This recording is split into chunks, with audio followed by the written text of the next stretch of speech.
함께 하나님 말씀 보겠습니다. 누가복음 5장 1절입니다.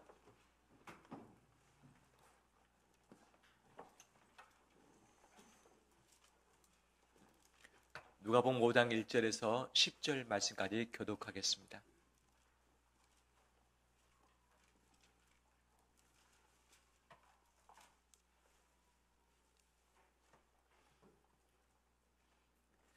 무리가 몰려와서 하나님의 말씀을 들을새 예수는 게네사렛 호숫가에 서서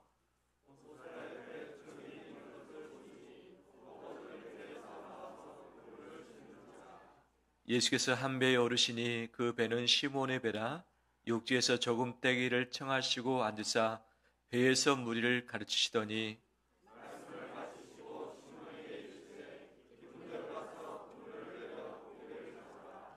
시몬이 대답하여 이르되 선생님, 우리들이 밤이 새도록 수고하였으되 잡은 것이 없지만은 말씀에 의지하여 내가 그물을 내리리이다 하고,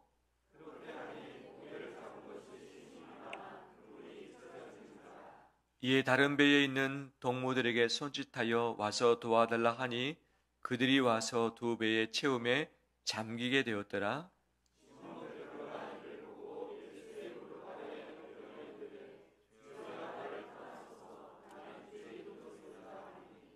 이는 자기 및 자기와 함께 있는 모든 사람이 고기 잡힌 것으로 말미암아 놀라고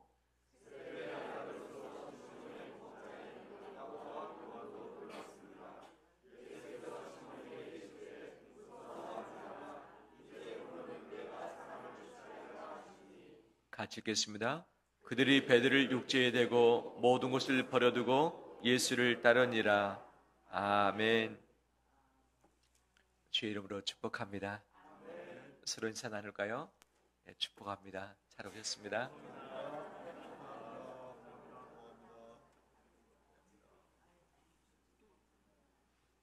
만남은 축복입니다.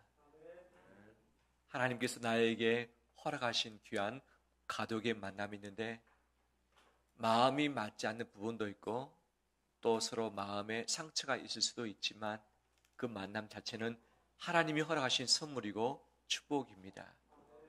우리 교회 성도들과의 만남도 역시 하나님의 축복인 것이죠.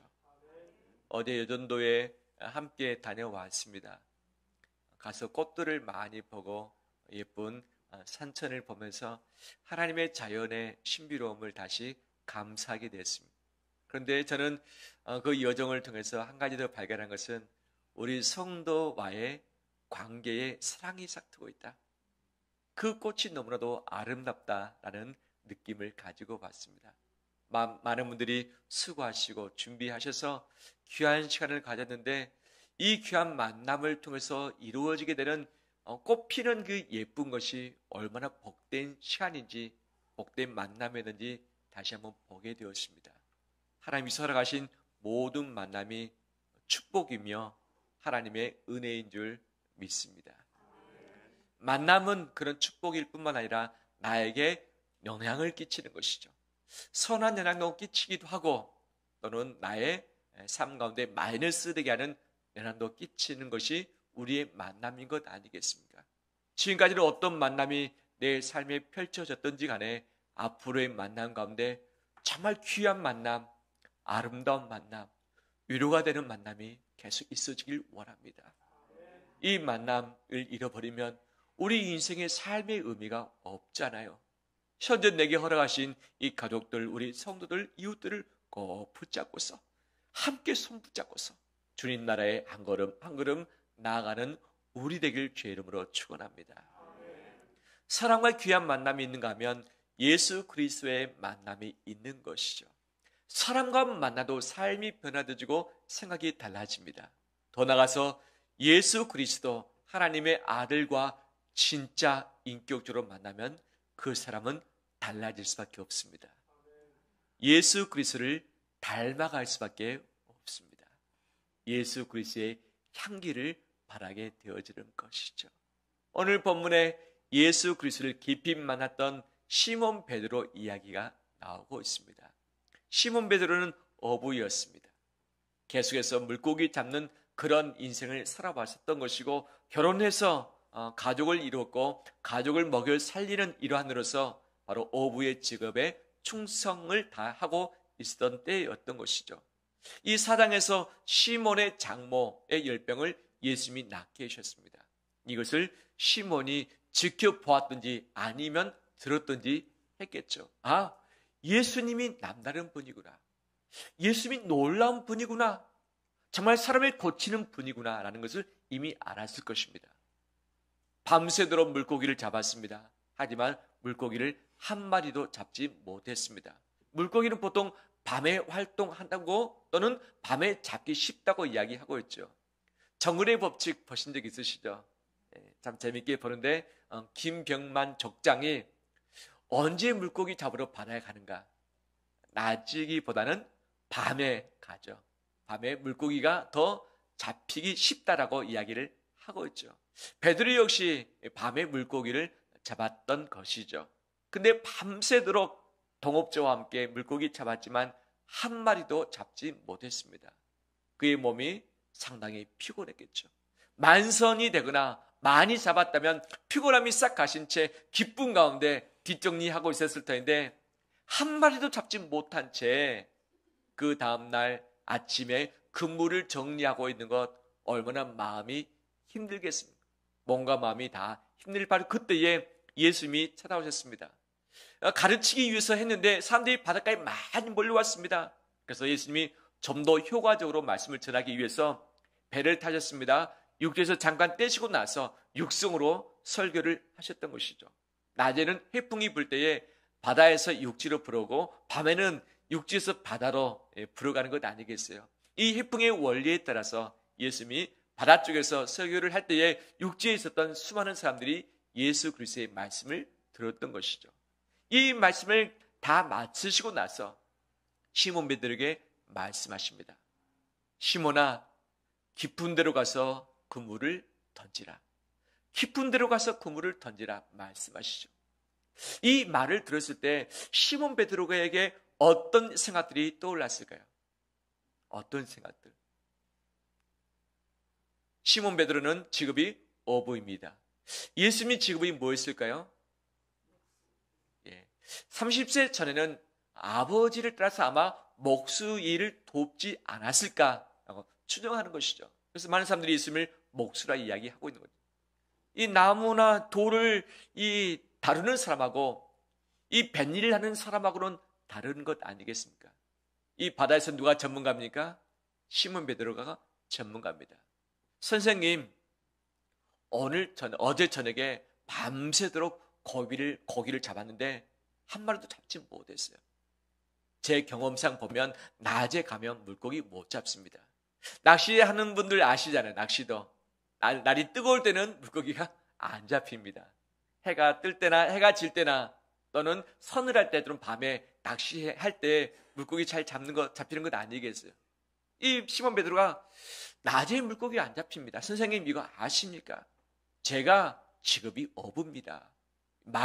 될 말을 좀 제게 해주시면 좋겠습니다라고 하는 그런 생각이 분명 베드로 안에 들었을 법하죠. 그리고 밤새도록 이슬을 맞으면서 고기를 잡았습니다. 이제 몸이 다 지쳤습니다. 한 마리도 잡지 못했기 때문에 마음도 다 지쳤습니다. 그리고 나서 그물을 다 정리했습니다. 이제 가서 쉬어야 될 것만 그에게 남아있지 않을까요? 왜냐하면 이 밤에 또 다시 물고기 잡으러 오려면 낮에 좀 쉬어줘야 됩니다. 선생님, 제가 너무 피곤합니다. 제 육체가 힘듭니다. 마음도 지쳐서 좀 쉬어야겠습니다. 그런데 지금 이 물고기를 잡으라고 그물을 내려고 한다면 저는 언제 쉽니까? 그물을 내리고 나서 바로 쉴 수 없는 것 아니겠어요? 다시 그물을 또 다시 씻고서 정리해야만 되죠. 그날 하루가 가버립니다.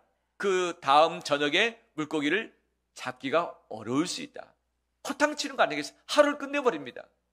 주님, 지금 나가면 제게 육체가 힘듭니다. 지금 나가면 오늘 저녁 일을 할 수 없습니다. 지금 나가면 애를 쓰고 그물을 다시 씻어 놓았는데 또 다시 그물 씻고 정리를 해야 되는 것 아니겠어요? 라고 할 수 있는 것 아니겠어요? 주님, 제가 어제전에 다 잡아봤는데 경험상 오늘은 허탕치는 날입니다. 지금과도 똑같습니다. 가능성이 이것은 하나도 없습니다. 라고 생각할 수도 있었겠죠. 그다음에 그때 당시 배가 두 척이 있었습니다. 이 시몬 베드로가 타고 있는 배를 가지고서 나가라고 그러는데 다른 배는 이것을 지켜보는 것도 아니겠어요. 다른 사람이 봤을 때 저 녀석이 왜 배를 몰고 다시 나가는가? 지금 나가는 때가 아닌데 뭔가 좀 착각하고 있지 않는가? 다른 사람이 이상하게 생각할 수 있는 그런 시선이 분명 베드로는 느낄 수 있는 것 아니겠어요. 이처럼 깊은 데로 가서 그물을 던지라 말씀하셨지만 베드로는 내 몸이 피곤합니다. 내 경험상 이것은 아닙니다. 시간이 지금 때가 아닙니다. 다른 사람 보세요. 지금 물고기 잡는 사람 없습니다. 다른 사람이 저를 뭐라고 말할까요? 이제 좀 쉬어야 됩니다. 지금 쉬지 않으면 오늘 저녁 일할 수 없습니다. 이 바다에서는 바로 예수님, 바로 선생님 당신이 전문가가 아니라 제가 전문가입니다. 라는 그 수많은 생각이 그가 마음속에 가들 수도 있었던 것이죠. 그런데 5절에 베드로가 이렇게 반응을 합니다. 5절 말씀을 함께 읽겠습니다. 시몬이 대답하여 이르되 선생님, 우리들이 밤이 새도록 수고했으되 잡은 것이 없지만은 말씀에 의지하여 내가 그물을 내리리다 하고. 아멘. 말씀에 의지하여 내가 그물을 내리겠습니다. 다른 번역서에 보면 이렇게 말씀하셨으니 제가 한 번 더 그물을 내려보겠습니다. 주님이 말씀하셨으니 한 번 더 그물을 내려보겠습니다. 라고 그가 이야기를 하는 거죠. 그의 모든 조건, 이유들이 다 있지만 어부가 아닌, 전문가가 아닌, 경험이 없었던 예수님의 말씀을 의지해서 한 번 더 순종해 보겠습니다.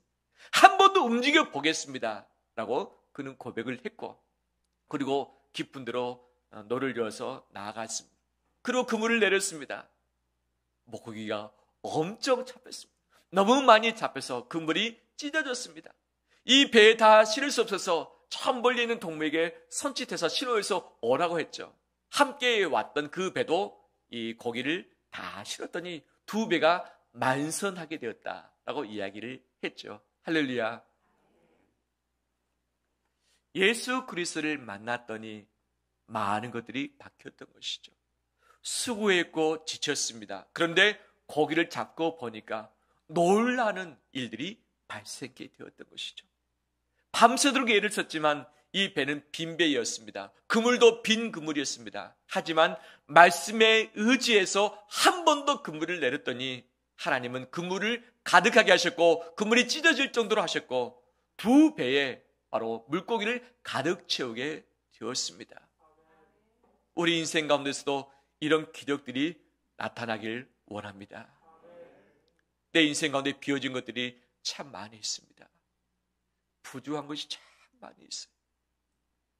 돈이 넉넉해서 남은 분은 아무도 없습니다. 많이 벌든 적게 벌든 돈 쓸 데가 어찌 그렇게 많은지, 돈을 쌓아둘 시간 자체가 없는, 들어오자마자 없어져 버린 것이 우리의 돈 아니겠습니까? 내 마음도 지치고 텅 비어서 공허할 때가 있고 고독할 때가 있고 남들은 즐거운 것처럼 보여지는데 왜 나만 이렇게 불행해야 되는가? 왜 나만 일들이 잘 꼬이면서 잘 되지 않는가라는 생각도 할 수 있는 것이죠. 남의 식구들, 남의 자식들은 다 잘 되는 것 같은데 왜 내 자식은, 왜 내 식구는 이 모양 이 꼴인가? 왜 잘 안 풀리고 계속 그 자리에 만들면서 그냥 있는가라고 답답해 할 수 있는 것 아니겠어요? 예수 그리스도를 만나는 사람치고 변화되지 않는 사람은 없고 기적을 맛보지 못한 사람은 없었습니다. 예수 그리스도를 이미 만났던 우리 성도들 가운데 주님이 주시는 기적들이 내 인생 가운데 펼쳐지길 주의 이름으로 축원합니다. 비어져 있던 것들이 충만하게 채워지길 바랍니다. 빈 그물이 찢어지도록 많이 잡게 되는 역사 있길 간절히 원합니다. 지치고 힘들었지만 주님의 말씀을 의지해서 다시 힘을 내고 놀라는 그런 기적을 함께 경험하는 우리 되길 원합니다. 저는 오늘날에도 이런 기적이 있다고 믿습니다. 예수님이 이것을 행하신다고 믿습니다. 이런 귀한 일들이 정말 살아계신 예수님 때문에 우리가 경험하며 체험하며 고백하며 간증하는 우리 되시길 주의 이름으로 축원합니다. 더 나아가서 베드로의 또 다른 변화가 있습니다. 예수님의 말씀을 들을 때에 그는 오늘의 예수님을 선생님이라고 호칭을 합니다. 선생님. 선생님이라고 하면 존경하는 분 또는 가르치시는 분, 이미 자기의 장모님의 열병을 거치셨던 정말 귀한 고마운 분 아니겠습니까? 그분이 말씀을 가르치는 것을 그 배에서 시몬 베드로가 다 들었을 것입니다. 참 귀한 스승이구나. 선생님이라고 호칭했습니다. 그런데 이 물고기를 많이 잡고 나서 그는 예수님을 어떻게 부릅니까? 8절 말씀에 시몬 베드로가 이를 보고 예수의 무릎 아래에 엎드려 이르되 뭐라 부릅니까? 주여 나를 떠나소서 나는 누구입니다? 죄인입니다 라고 고백을 하고 있죠.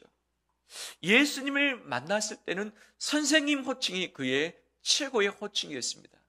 그런데 예수 그리스도의 말씀에 의지해서 순종했더니 기적을 맛보았습니다. 이 기적을 체험한 이후에 그의 호칭이 바뀌었죠. 예수님을 주님이라고 고백합니다. 그의 어부의 그의 인생의 주인은 누구였습니까? 자기 자신이었습니다. 그런데 예수님이 내 인생의 주인 되심을 그는 알았던 것이죠. 그래서 마치 주인과 종의 관계인 것처럼 그 예수님 발 아래 무릎을 꿇었습니다. 예수님과 베드로 누가 더 나이가 많을까요? 누가 더 나이가 많을까요? 정확히 알지 못하지만 아마 베드로가 예수님보다 더 젊지는 않았을 것이다 라고 하는 것이 보통 통상적인 추측이죠. 어떻게 보면 자기가 동년배일 수도 있는 것 아니겠어요?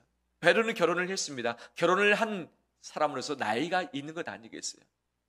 아직 결혼하지 않은 젊은 청년 30세의 예수님, 그가 30세 청년 앞에 무릎을 꿇었던 것이죠. 당신은 주님이십니다. 저는 죄인입니다.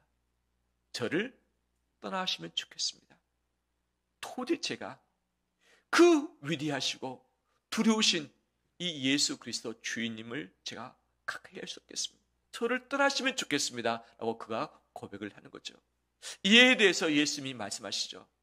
시몬아, 너가 지금까지는 고기를 낚는 어부였지만 이제부터는 너가 누구를 낚는 어부 되리라? 사람을 낚는 어부 될 것이다 말씀하십니다. 그러면 주님이 왜 그 시간, 왜 그 바닷가에서 왜 그 고깃배, 베드로의 고깃배를 타셨는가? 왜 말씀하셨을까? 예수님이 왜 그렇게 하셨을까? 고기를 많이 잡게 해주려고? 기적을 맛보게 해주려고? 예수님의 궁극적인 목적은 무엇이었을까요? 고기였을까요? 베드로였을까요? 베드로였죠. 물고기를 많이 잡게 해주는 것은 하나의 수단이었고 통로였던 것이죠. 이것을 통해서 주님은 베드로를 낚기를 원하셨던 것이죠. 물고기만을 주는 것 얼마든지 할 수 있지만 사람을 얻는 것은 쉽지 않은 일이죠. 이 일을 통해서 예수님은 베드로를 사셨습니다. 베드로를 그의 영적인 종으로, 영적인 제자로 삼으셨습니다. 그리고 베드로를 이제는 물고기가 아니라 사람을 낚는 그런 영적 어부로서 훈련시키시고 세우셨던 것이죠. 바로 예수 그리스도를 만났던 베드로, 예수님이 주인으로 바뀌었습니다. 그분 앞에 무릎을 꿇었습니다. 그분 앞에 죄인으로서 고백을 했습니다. 이제는 그가 11절을 보면 이렇게 바뀌어 있습니다. 그들이 함께 읽겠습니다. 베드로를 육지에 대고 모든 것을 버려두고 예수를 따르니라. 아멘. 모든 것을 버려두고, 이 모든 것 안에 무엇이 들었을까요? 가장 먼저 배가 들었겠죠. 배가 없으면 어업을 할 수 없습니다. 돈을 벌 수 없습니다. 돈을 벌지 못하면 자기의 가족은 누가 먹여 살립니까? 누가 먹여 살릴 수가 없는 것이죠. 이 배를 버렸다, 그물을 버렸다, 이 의미는 자기의 인생을 버렸다는 의미로 해석될 수 있는 것 아니겠어요? 돈벌이, 자기 직업을 버렸다, 자기 인생을 내어놓았다, 자기 가족마저도 그가 내려놓았다. 모든 것을 버려두고 예수를 따르니라. 이것이 예수님을 만났던 베드로의 삶의 변화였던 것이죠. 주인으로서 호칭이 바뀌었을 뿐만 아니라 그의 삶 전체가 완전히 뒤집힌 역사가 있었습니다. 이런 귀한 일이 이미 우리 가운데 일어났던 것을 믿습니다. 지금도 진행되고 있음을 믿습니다. 사람을 깊이 만나면 그 사람에게 너나능을 맛보고 변화됩니다. 예수 그리스도를 깊이 만난 심령들 변화될 수밖에 없습니다. 예수님은 우리의 주인 되십니다. 주인 되십니다. 나를 치료하실 수 있는 분이십니다. 내 인생을 책임질 수 있는 분이십니다. 없던 것을 잊게 하시는 분이십니다. 기적을 맛보게 하실 분이십니다. 물고기를 예비하시사 순종의 현장 가운데서 물고기를 만나게 하실 분인 줄 믿습니다. 내가 모든 것을 버려두고 쫓아갈 수 있는, 믿을 수 있는 분임을 믿습니다. 이미 이런 삶의 변화가 우리 가운데 있었는데 이런 변화가 계속해서 펼쳐지길 원합니다. 예수님이 그 무엇보다도 우리가 사람 낚는 어부 되길 원하십니다. 예수님은 작정하시고서 12명의 제자를 선택하셨고 부르셨고 그들과 함께 죄일을 준비하셨던 것이죠. 그 주님은 우리를 부르시사 예수 그리스도의 영적 어부 되게 하신 줄 믿습니다. 우리 주님의 길 교회가 구원의 방주임을 믿습니다. 한국교회가 구원의 방주입니다. 그 방주가 가시로 더 채워지고 있을까요? 만선이 될까요? 아니면 줄어들고 어행락이 줄어들고 있을까요? 후자인 것이죠. 하지만 주님이 함께 하시면 만선의 역사 있게 될 줄 믿습니다. 우리 주님의 길 교회가 이 시대를 향해서 이 사방 지역을 향해서 바로 잃어버린 영혼들을 건져 올리면서 이 영혼들로 가득 채워가는 교회 공동체 되길 주의 이름으로 축원합니다. 그런데 이런 귀한 변화의 역사, 기적의 역사는 무엇을 통해서 이루어졌는가? 따라서 합니다. 말씀에 의지하여 그물을 내리리다. 그물을 내리리다. 이 순종이 있었을 때에 모든 변화가 베드로의 삶 가운데 펼쳐졌습니다. 기적은 순종 이후에 일어나는 역사입니다. 기적은 순종의 현장 가운데서 볼 수 있는 하나님의 선물입니다. 이 시대에 기적이 있습니다.